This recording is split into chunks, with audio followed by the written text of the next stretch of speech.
రేవతి గారి భర్త భాస్కర్ గారు ఇచ్చినటువంటి ఫిర్యాదు. ఇది ఎఫ్ఐఆర్ నెంబర్ 376/2024 డిసెంబర్ 5వ తారీఖు తెల్లారుజామున 4 గంటలకి ఇది ఒకసారి గుర్తుపెట్టుకోవాలి. ఎందుకంటే ఈ ఎఫ్ఐఆర్ లో లిఖిత పూర్వకంగా భాస్కర్ గారు ఇచ్చినటువంటి ఫిర్యాదు, లిఖిత పూర్వ ఫిర్యాదు. దీనిలో ఇన్స్పెక్టర్ గారు 4 గంటలకు రిసీవ్ చేసుకున్నారని చెప్పి అంటారు. 4 గంటలకు ఇన్స్పెక్టర్లు పోలీస్ స్టేషన్ లో ఉంటారంటే తెల్లారుజాము 4 గంటలు, సాయంత్రం 4 గంటలు కాదు, తెల్లారుజాము 4 గంటలు. ఇది ఎలా ఉన్నారో మరి 4 గంటలకు ఎలా తీస్తున్నారో నాకు అర్థం కాదు. 1, 2 ఈ లిఖిత పూర్వకంగా భాస్కర్ గారు ఇచ్చిన ఫిర్యాదులోని ఏమన్నారంటే, నా భార్య రేవతి మరణానికి మరియు నా కొడుకు శ్రీతేజ్ ఆసుపత్రి పాలు అవటానికి కారణం అయిన సంధ్యా థియేటర్ యాజమాన్యం సిబ్బందితో పాటుగా ఈ తోపులాటకి కారణమైన హీరో అల్లు అర్జున్ మరియు పర్సనల్ సిబ్బందిపై కూడా చట్టరీత్యా చర్య తీసుకోవాలి. తోపులాటలకి అన్నారు ఆయన. హత్య చేయడానికి ప్రయత్నించారు నా భార్యని, నా కొడుకుని హత్య చేయడానికి ప్రయత్నించారని రాశారండి ఇక్కడ. తోపులాట కంటే సెక్షన్ బిఎన్ఎస్ 105, 118 ఎలా పెడతారండి? ఎలా పెడతారు ఆ సెక్షన్స్ ఏంటి? హత్యాయత్నం కేసు తోపులాటలు అనే దానికి ఎలా పెడతారు? ఎందుకు పెట్టారు? ఓకే, అయిపోయింది. 8 రోజుల పాటు మీరు వెయిట్ చేశారు. శుక్రవారం మధ్యాహ్నం 12 గంటలకే మీరు నిద్రలాటకు కారణం ఏంటి? రేవంత్ రెడ్డి గారు ముఖ్యమంత్రే కాదు, ఆ రాష్ట్ర హోంమంత్రి కూడా. మీరు సమానం చెప్పాలి. శుక్రవారం 12 గంటలకి శని ఆదివారం కోర్టు సెలవు తెలిసి కూడా 12 గంటలు నిద్రలేసి ఆ ఇంటి బెడ్రూమ్ లోకి వెళ్ళి ఒక పౌరుణ్ణి, సినిమా సెలబ్రిటీ పక్కన పెట్టండి, ఒక పౌరుణ్ణన్న ఆ రకంగా బెడ్రూమ్ లోకి వెళ్ళి బట్టలు కూడా మార్చుకోలేకుండా అరెస్ట్ చేసే అధికారం ఉందా? అలా చేయవచ్చునా? ఆ తీరు సబబా? మీరు కూడా గతంలో రేవంత్ రెడ్డి గారు మిమ్మల్ని కూడా గతంలో కూడా అరెస్ట్ చేశారు.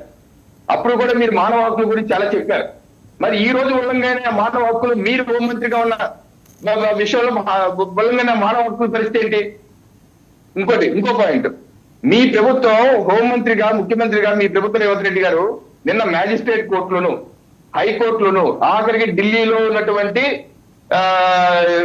ఆజ్ తక్ 2024 కాంక్లేవ్ గారు రేవంత్ రెడ్డి గారు చెప్తుంది ఏంటి? మా పోలీసులకు సమాచారం ఇవ్వలేదు, బాగా ఎట్లా చెప్పలేదు, చెప్పకుండా అలా వచ్చేస్తే ఎలాగా అని 4-5 సార్లు చెప్పారు. కోర్టుల్లో కూడా చెప్పారు. ఇదేంటంటే డిసెంబర్ 2వ తారీఖు సంధ్యా థియేటర్ యాజమాన్యం చిక్కడపల్లి ఏసీపీకి రాసిన లేఖ 2 రోజుల ముందు, 48 గంటల ముందు రాసిన లేఖ. దీనిలో స్పష్టంగా హీరో హీరోయిన్ డిసెంబర్ 4 రాత్రి 9:30 జరిగినటువంటి ఈ యొక్క చిత్ర ప్రీమియర్ షోకి వస్తున్నారు. మీరు బందోబస్తు ఇవ్వండి అని అడిగారు లేదా? స్పష్టంగా అడిగారు కదా. మీరు ఎక్నాలజ్మెంట్ కూడా ఇచ్చారు కదా, ఏసీపీ గారు సంతకం కూడా పెట్టారు కదా ఎక్నాలజ్మెంట్ ఇస్తూ. మరి ఎందుకని అబద్ధాలు చెప్తున్నారు పోలీసులు? హైకోర్టు స్పష్టంగా చెప్పింది మానవ హక్కులు ఉల్లంఘన చేసింది ప్రభుత్వాన్ని. సిగ్గుపడాలి మీ ప్రభుత్వం, రేవంత్ రెడ్డి గారు సిగ్గుపడాలి. ఏ రకంగా మీరు హైకోర్టు చివాటు కొడుతున్నారు, అబద్ధాలు చెప్తున్నారు. ఈ రోజు మళ్ళీ దేశభక్తులా? అదేమన్నా స్వాతంత్ర తేరికలా? ఏ దేశభక్తులు కాకపోతే, సైనికులు కాకపోతే 140 కోట్ల రూపాయల రక్షణ ఇవ్వరా మీరు అది పట్టుదా? ఇదే విధంగా వాజ్పేయి గారు, కాంగ్రెస్ ప్రభుత్వం మహారాష్ట్రలో అర్నబ్ గోస్వామి కేసు కావచ్చు, అప్పుడు ముఖ్యమంత్రి ఎవరున్నారంటే ఉద్ధవ్ ఠాకరే గారు. ఉద్ధవ్ ఠాకరే కాంగ్రెస్ తగ్గిన ప్రభుత్వం ఉంటే ఇట్లాగే చేశారు. అప్పుడు బాలీవుడ్ నటి కంగనా రనౌత్ మీద కూడా ఉద్ధవ్ ఠాకరే ఇలాగే కేసులు పెట్టి జైలు పెట్టి ఆ ఇల్లుని కూల్చేశారు. అప్పుడు కంగనా రనౌత్ గారు ఒకే ఒక మాట అన్నారు, ఆజ్ మేరా ఘర్ టూటా హై ఉద్ధవ్, కల్ తుమారా గమన్ టూటేగా. ఈ రోజు నాకు ఇల్లు కూల్చావు, రేపు నీ అహంకారం కూలుస్తారన్నారు. మొన్న మహారాష్ట్ర ఎన్నికలయ్యాక అదే వైరల్ అయింది. ఇదే విషయం గుర్తుపెట్టుకుని రేవంత్ రెడ్డి గారు, మీకు కూడా అదే గట్టి పడుతుంది. కాంగ్రెస్ ప్రభుత్వం మీకు కూడా అదే గట్టి పడుతుంది. రైట్, చాలా వాలిడ్ పాయింట్స్ రవికిరణ్ గారు రైజ్ చేశారు. జ్యుడిషియల్ గా ఉన్న దాంట్లో ఒక మాట